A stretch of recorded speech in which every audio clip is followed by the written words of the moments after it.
תקשיב טוב, אם אתה מדלג עכשיו, אתה מפסיד שק של כסף.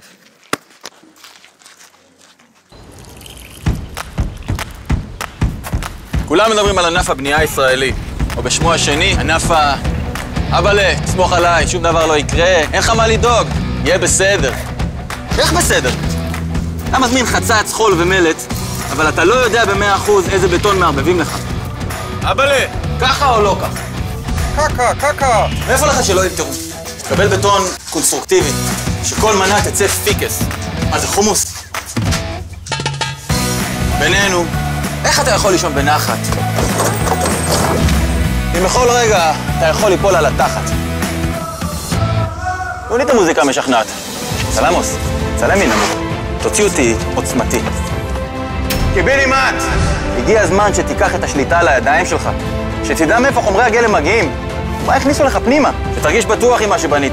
הקומה הראשונה עד האחרונה.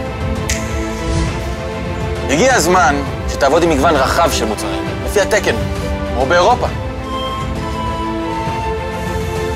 אתה יודע מה? הגיע הזמן שתלחץ על הכפתור הזה. שלא יערבבו אותך, אה? תלחץ. בוא'נה, זה לא מעורבב.